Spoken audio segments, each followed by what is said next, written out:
to this very painful bill. Observing that government doesn't intend to listen, we find it prudent to update the nation on our position and next steps. From the onset, we would like to put on record our astonishment that this government, in a 360-degree turnaround and in a stark contrast to all its promises, has in less than 6 months imposed on Ghanaians the very levy they swore they never will. As Ghanaians will recall, the NDC, then in opposition, swore that it will never impose taxes to pay for the inefficiencies in the energy sector.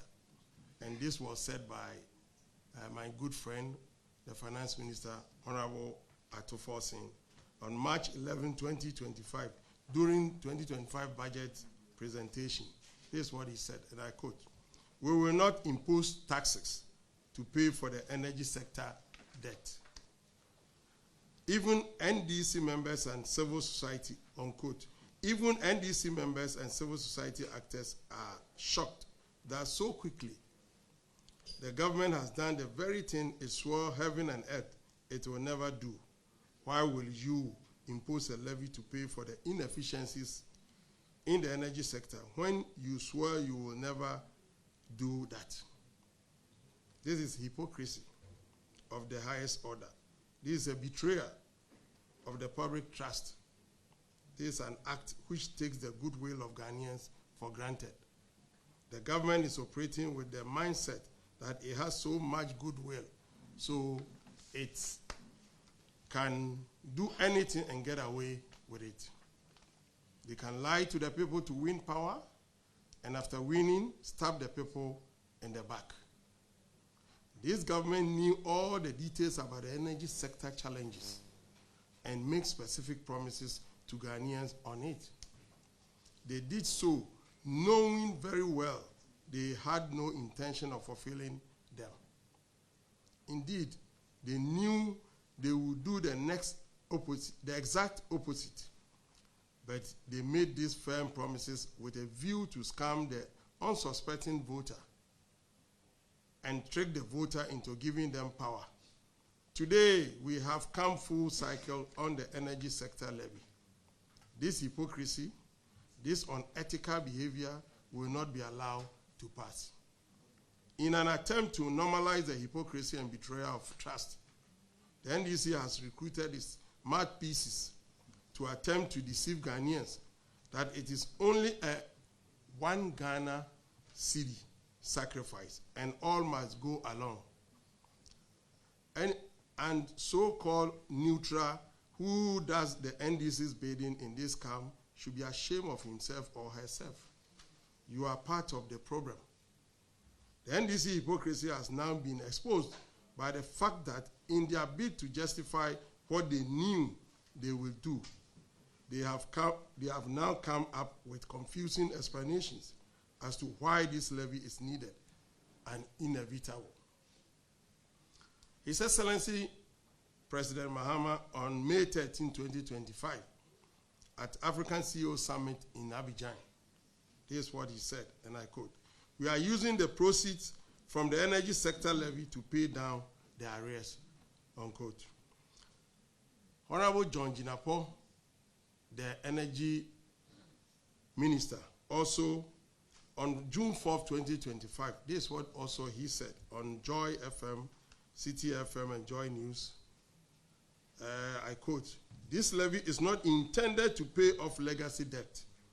The liquid fuels we currently purchase are not part of the tariff structure. We require over $1 billion this year, $1 billion this year alone to procure liquid fuels." So, members of the press, which is which? Is this levy to pay debt or to buy fuel? The NDC has forgotten that they had announced earlier that they will finish the payment of the energy sector debt by December 2026.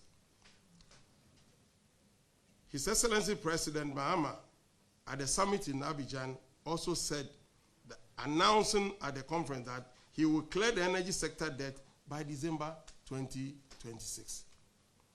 At the time this was announced, they had not told the people of Ghana that they were going to introduce a levy to attempt to do this, assuming this levy is for debt payment.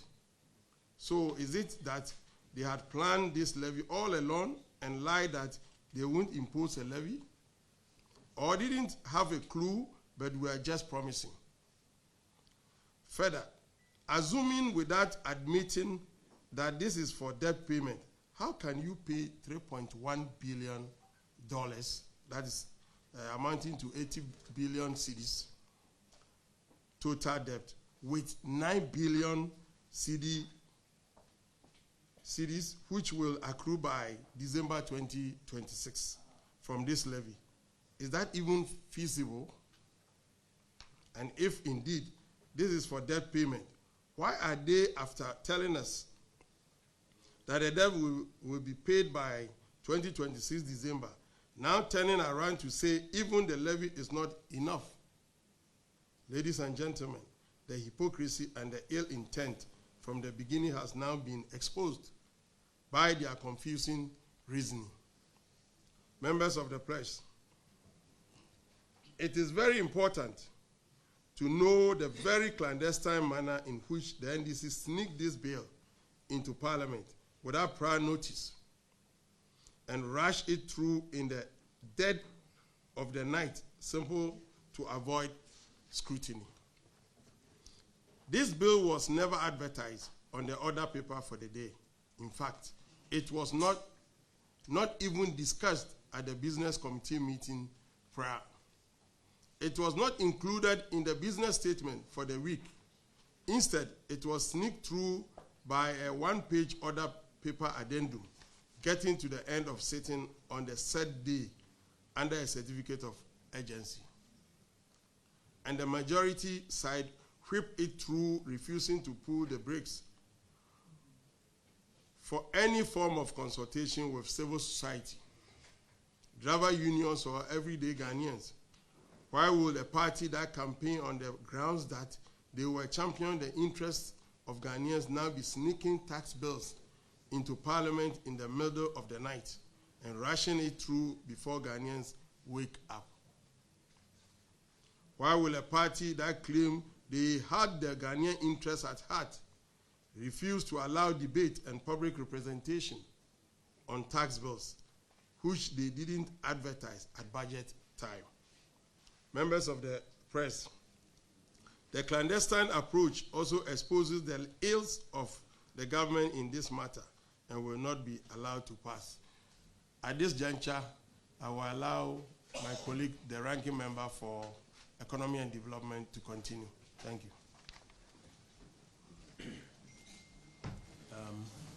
So thank you, Honorable Ranking Member for the Committee on Energy. And he has set the tone by highlighting the very clandestine manner in which the government brought this bill to Parliament. Wasn't discussed at a business committee meeting, wasn't listed on the order paper, it wasn't even mentioned during the budget hearing. And then getting to the end of hearing for the day, an order paper addendum was brought in and it was quickly hurried through. Even efforts from the minority leader to request that we suspend and allow more consultation were refused. And that's why you realize that before its passage, our side had to wash our hands of what was being done to the people of Ghana and leave the chamber. Now, you are beginning to notice that, for example, the Chamber of Oil Distributors are openly calling it out that nobody was consulted. And this was smuggled in and infringed on the people of Ghana. And they've been pushing back, and now government says it will wait for a few days before it still goes ahead to implement it. You are also noticing that the driver unions are shocked and are calling government out for what it has done and are threatening even demonstrations in some instances. Now, we want to take a moment to highlight some things about the levy that, because the people of Ghana didn't get an opportunity to have a full discussion on it, have come up and we think we need to draw your attention to. First is the rate that is being charged. Ghanaians will bear witness that this levy is being charged at a rate of 8% per transaction. 8% per transaction. And this makes it one of the highest tax rates introduced in Ghana in a single instance. If you study the history of VAT and many of our other revenue handles, you notice that at the first instance of introduction, sometimes it's 1%, 1.5%, or 2%, and then maybe as the years go by, you may find some add-ons and then a consolidation. For this particular levy, at the first instance, the government is charging the people of Ghana 8%. And this is one of the highest rates at first instance in terms of taxation that is being introduced in the Republic.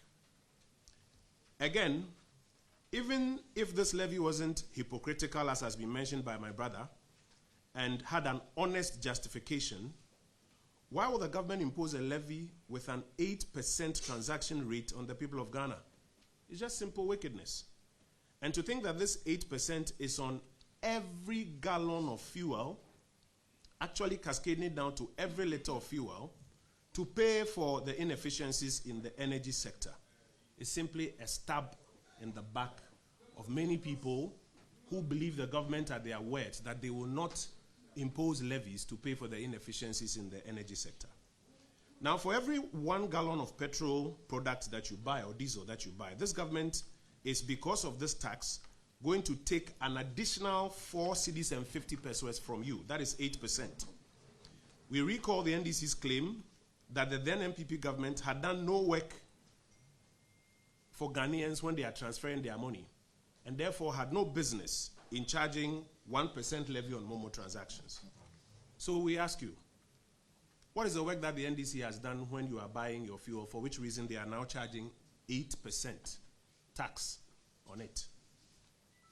Specifically, let's take a moment to compare this Doomsaw levy, the D levy, to the E levy that was recently repealed. It will be recalled that when the MPP introduced the E levy, our then colleagues in opposition bastardized it and told Ghanaians that it represented thievery. In fact, they used the expression pickpocketing. Unfortunately, a good number of Ghanaians bought into their propaganda. So let's compare the E levy to the Doomsaw levy, which has now been introduced by the NDC. First, the E levy was advertised in the budget. It was followed up with town hall meetings, and it onboarded extensive public consultations before the bill was finally passed in Parliament. This Doomsaw levy was smuggled through to avoid any form of public engagement, consultation, or scrutiny. It was neither advertised in the budget nor on the main order paper for the day. And that's why we say that this amounts to midnight robbery. The E-levy had an effective rate of 1% per transaction, yet it was described as pickpocketing. This Doomsaw levy has the effective rate of 8% per transaction. And that's why we say that it is midnight robbery. The E-levy avoided transactions that were not in excess of 100 Ghana cedis, you will recall. And the argument that was canvassed at the time was that we had to create some room for the very poor to be excluded from it. Yet the E-levy was bastardized. The poor were exempted. This Doomsaw levy has no minimum threshold. The poor are actually the most affected because, unlike the rich, for the poor, every single cedi counts a lot more. And that's why we say it's midnight robbery. The E-levy, number 4, was payable only by people who opted to do money transfers. This Doomsaw levy is payable by all Ghanaians, unless you decide to work every day. Because even if you're a farmer and you are buying fuel for your tractors to work on your farm, you will pay this Doomsaw levy that this government has just imposed. It's payable by everybody. Number 5, while the E-levy had a limited cascading effect, this Doomsaw levy has a total 100% cascading effect because it affects transportation. And consequently, any item that is transported, food, clothes, whatever, once you are transporting it, there's a cascading effect that eventually, when we go full circle, will be paid by the everyday Ghanaian. Number 6, the E-levy was designed to yield approximately 2 billion Ghana cedis from persons who elected to do transfers or transactions. Now, colleagues, you are here in Parliament. You will recall the day that the e-levy was repealed. Our good friend, the majority leader, was on his feet, shouting his voice hoarse that the government has put 2 billion cedis back into the pockets of Ghanaians. I'm sure you recall. This Dumsor levy is taking from everybody over 5.7 billion cedis for this fiscal year. So if repealing the e-levy put 2 billion back into the pockets of Ghanaians, what does introducing the Dumsor levy that takes away 5.7 billion do? In his own words, this government is taking 5.7 billion Ghana cedis from the pocket of Ghanaians. And we think it is very dishonest because if you claim that you are giving Ghanaians 2 billion back, which was so untoward, it was evil by the previous administration, how do you give back 2 billion and take 5.7 billion from the people? It's only the NDC government that does that, justifies it, and expects everybody to say that that is some smart economic approach. We, however, have some alternative suggestions to make to the government, and I'd like to highlight a few of them. The minority believes strongly that if this government is minded to pay off the energy sector debt, because you recall that part of their justification is that they want to pay off the energy sector debt. In fact, the president said he'll pay it off by December 2026. And we have just done the maths for you, that if you look at what is going to accrue in the 2 years, it cannot pay off the energy sector debt. But let us assume that they are being honest with that they want to pay off the energy sector debt. We think that what the government should do is to conclude the renegotiations of the of the power purchase agreements which were started by the previous administration, and to pass on two things, the fuel and capacity charges into the PPAs. Government should include these in the tariff calculations to eliminate the need for off-book debts that are caused by the take or pay clauses in the energy sector contracts that were signed between 2013 and 2016. And you will recall that that is one of the major challenges that has created the stock of energy sector debt. The capacity charges and the take or pay charges, which could not be included in the tariffs. And so every now and then a bill is sent to the finance ministry to pay, and that bill is accumulating.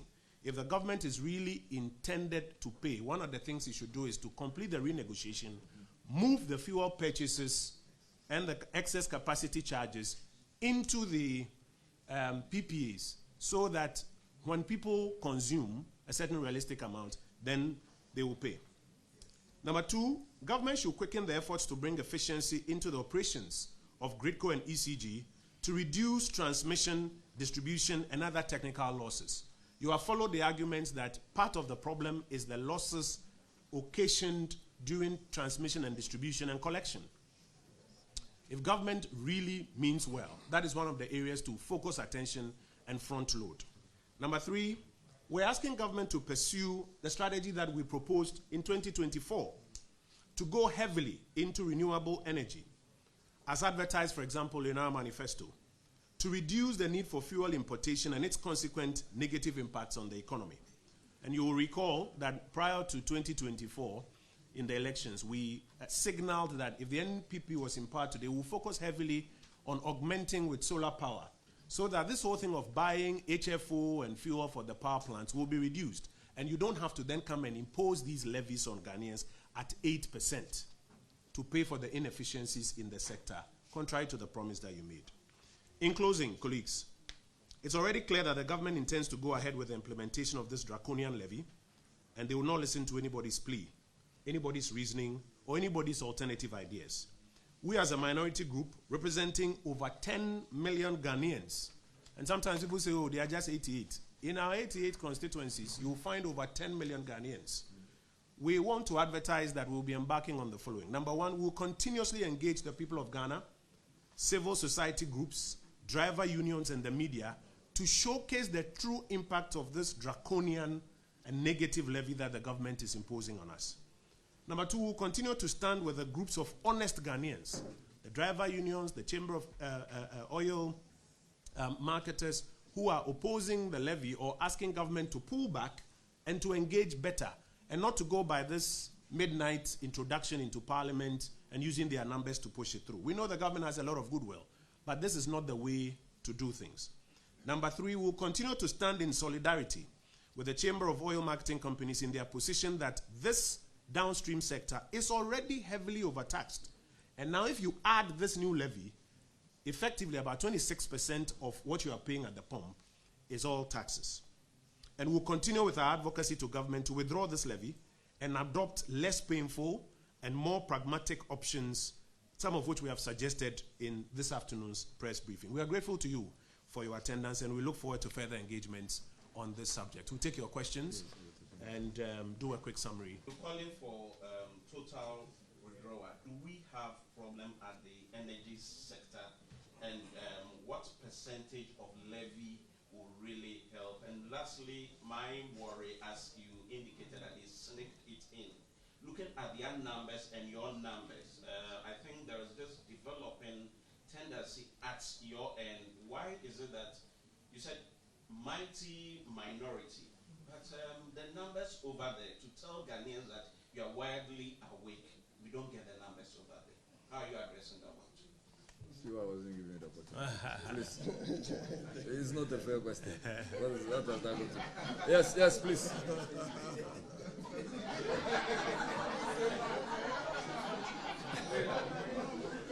It wasn't there. Yes, please. Is it Metro? Very well. Please proceed.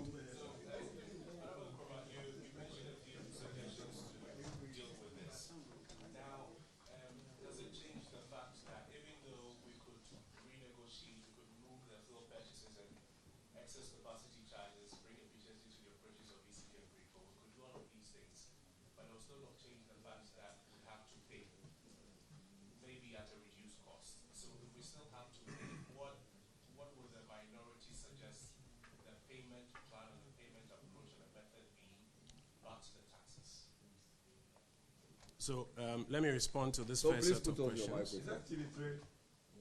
Oh, okay.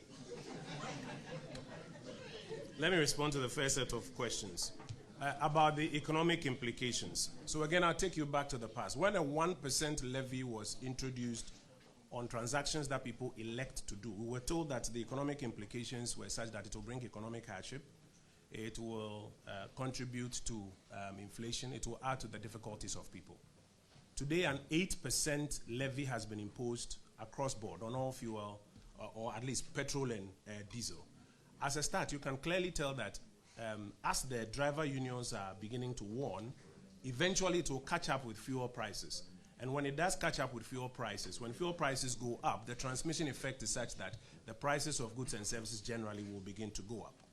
Now, secondly, you are asking a question about public engagement. Yes, we intend to engage in various forms. Today we are outlining to you some of the things that we are going to be doing.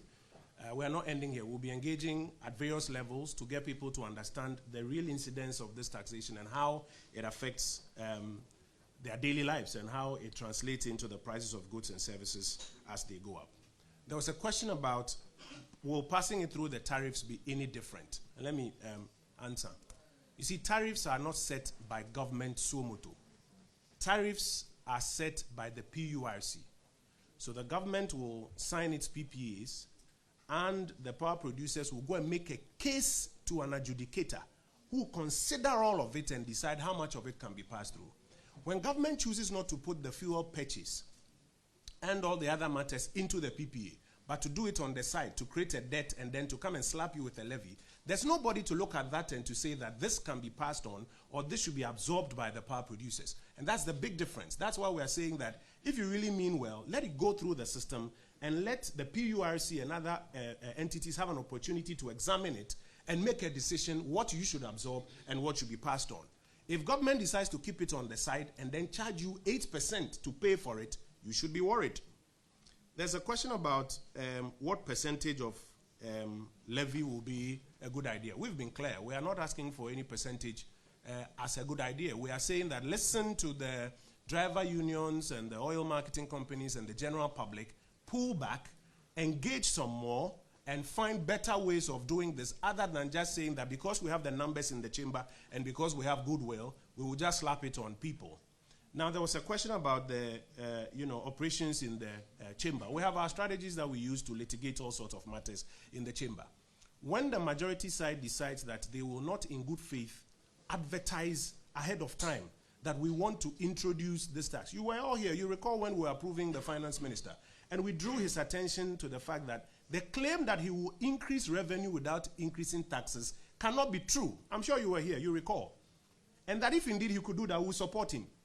Because they knew at the time that what they were saying was not true, on the day that they were going to bring, in fact, the day of the budget, did any of you hear them advertise this particular levy?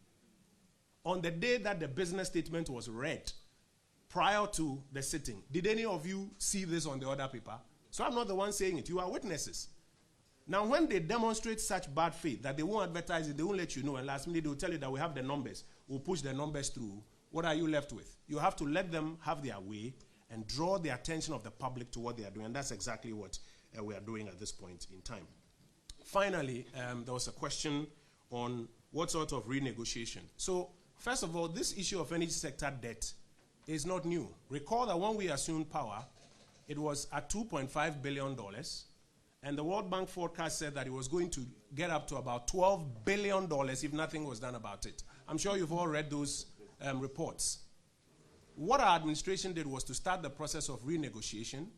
You saw many times when IPPs were threatened that they'll switch off the power if we don't pay. And our teams, I recall Dr. Amin Anta and other teams at Finance and Energy, had extensive negotiations with them to ensure that they didn't carry through their threat. That is what a government does, so that you keep on the light without necessarily passing on bills to the Ghanaian people. That is the kind of negotiation that we're expecting this administration to put up when the IPP is back. Not just to say that we have goodwill, so Ghanaians swallow 8% tariff. There was a question about ESLA and its usage, and that you should blame the MPP for this levy. I'll let Honorable Abuaje handle that. Thank you.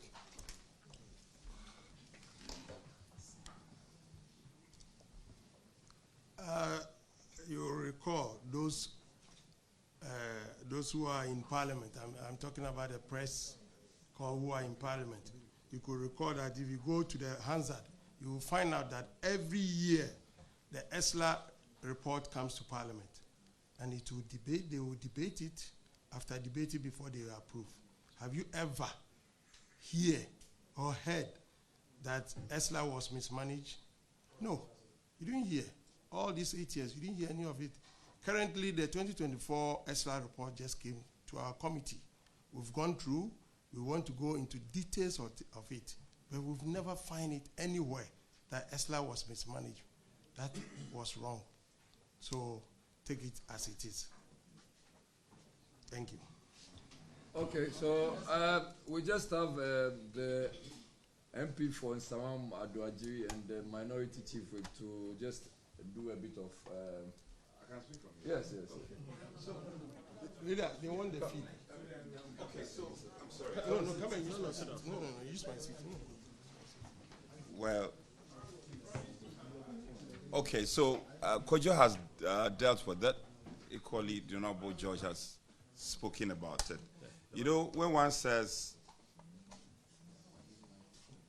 the bill was not captured by the business statement, indeed it wasn't. But for all of you, I know you've been in this house, you've been reporting for some time now. There is always a generic statement in the business statement that says bills may be admitted.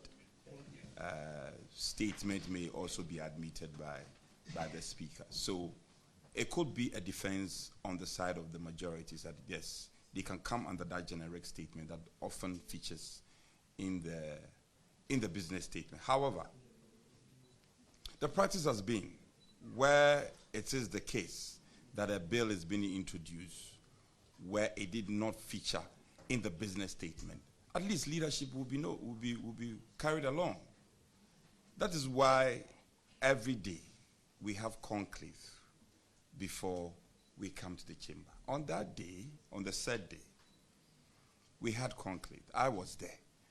The majority leader came in late. The chief whip also came in late. There were other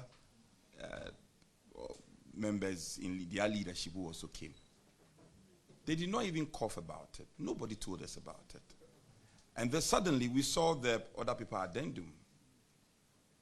on the, and even the other paper addendum, they only printed copies for themselves. Yes. Yes. They printed only copies for themselves. And I had a reason to confront the clerk that this is a two-sided house, and you print other paper addendum and you give it to only the majority. If you don't have ulterior motive, why would you do this? So clearly, and thankfully now I'm told they are saying they would implement 16th of June. So confusion, they don't know whether they are moving forward or coming backwards. So this is the reality, and I had to buttress this because I'm in leadership and I have to give you this privileged information. I thank you. All right, thank you. You want one more question? Don't worry. No. You speak. No, it will. No, do you want the joy of it since they are taking it live? I don't know if there's a follow-up question. I'll just give you the final opportunity, please. Yeah. Yes. Follow-up question. Just one last one. Joy. No, please. You are not supposed to do that. Not everybody. Yeah, go ahead. Go ahead. I promised him and I've come back. Just wanted to ask that if you embark on the public education and all of the activities you want to do, and nothing changes, if push comes to shove, what happens? I'm sure two options will be available, either legal or you hit the street. Which one is the minority contemplating?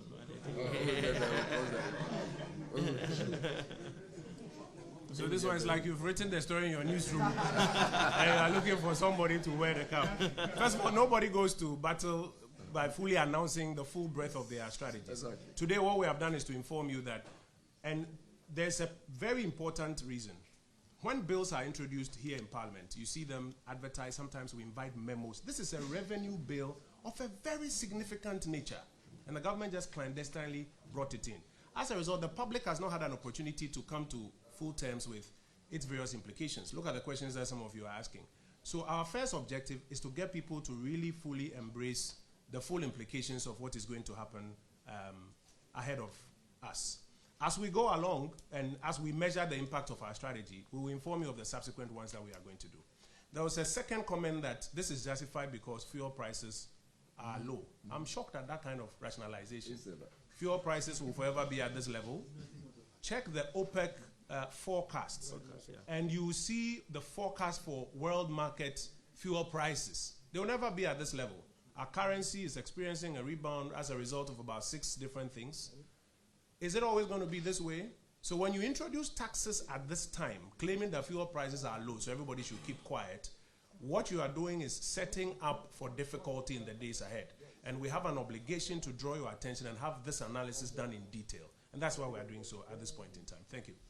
Thank you very much. So we have Honorable Michael Adom, who is going to take us through some tree summary. And he's going to do that for about 5 minutes. Then that would be the end of this presser. Thank you very much. Honorable. Thank you very much. Your Bishop for any firm who has said, and I say, a tax 8%. What about for March? I say a CD back 1 CD. A bino, a dia to fang also a fuel petrol diesel ameno yeto Ghana for so.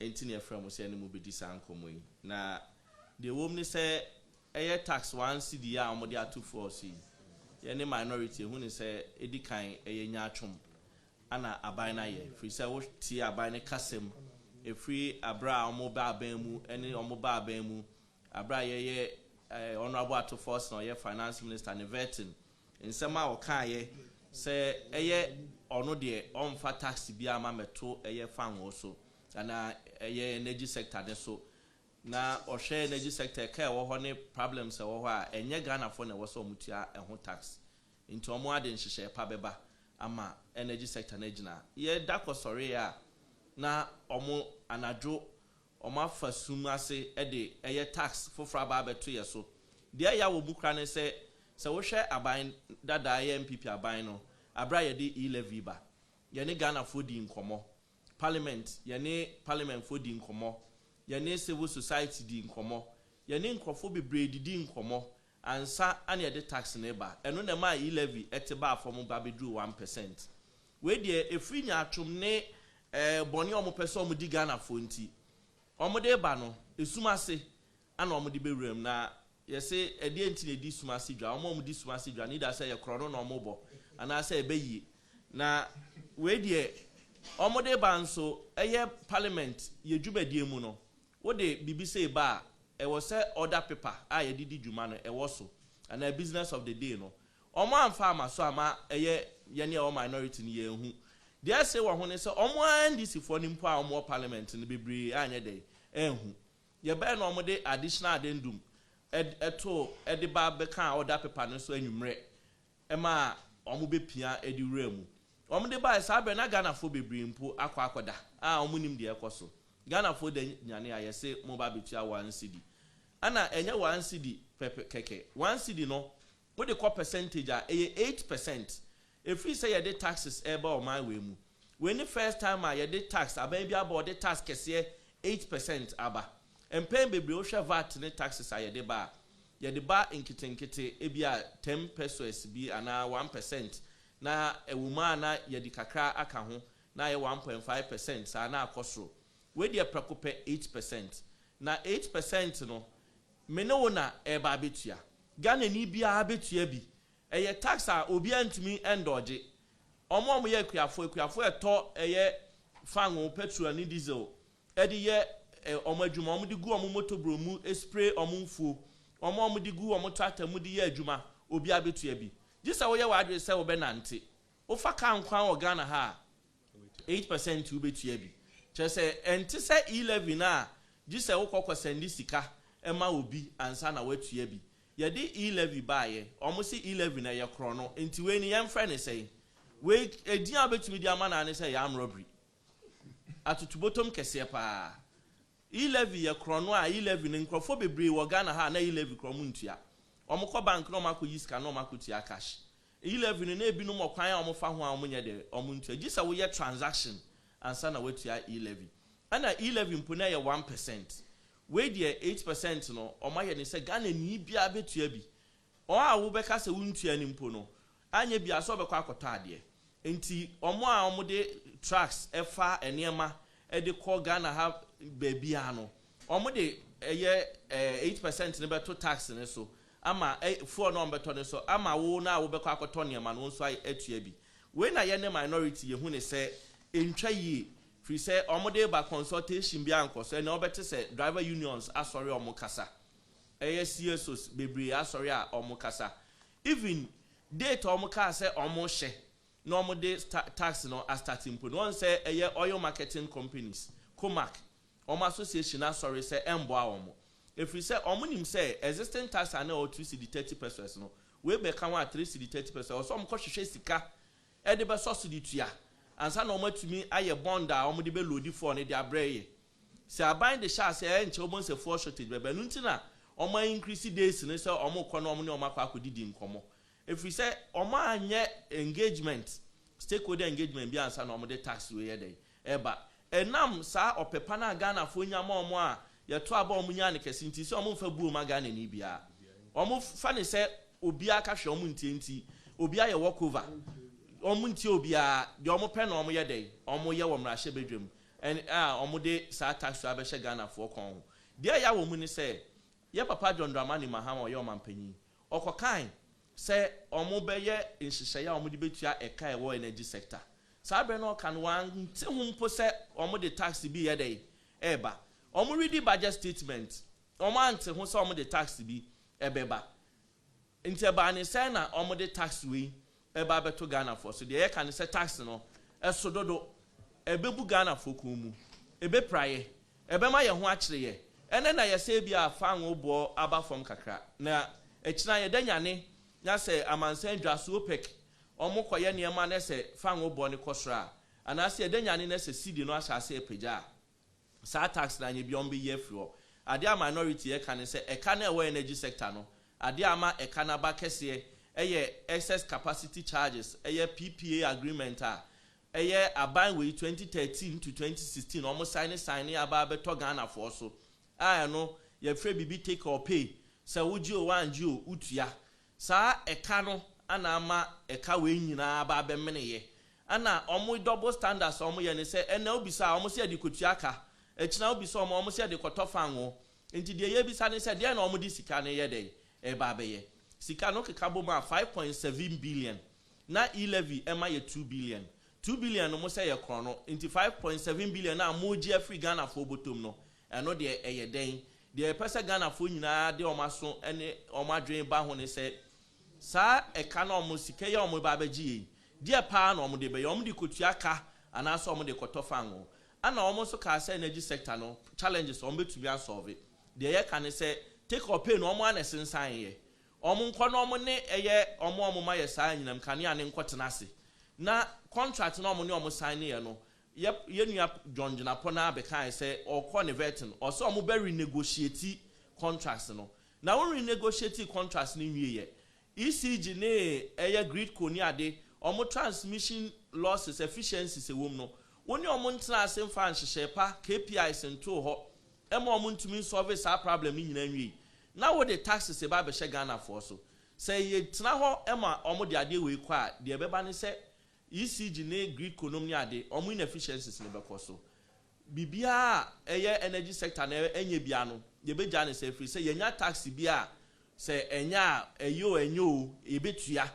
na che say Ghana for na ede ebre nti eno anene ye say ensemtro for momo aye na ye ne Ghana for nkasa mo ntie ye ne ye besi form ye beko eye lorry stations ye beko baabi bia ye ne civil societies drivers e beko akodi nkoma church omu amoma hu sa tax 8% ye 1 CDC de ebreye de ya wo ho ne se uto eye liter of fuel a ubetua 1 CD uto gallon a ubetua 4 CD 50 pesos ese mu hu se that tax na bi wo ho da na 2 CD 30 pesos bi wo ana 1 CD na beka ho enti si a gallon bia no ubetua be 15 CDs per gallon tax nko a wo de ma aban de ye pese e ma Ghana fo hu no ye damase. Yo, thank you very much. I think that brings us to the end of the presser. All we are trying to let you understand is that the task is a killer task. Na killer there, killer. Ghana phone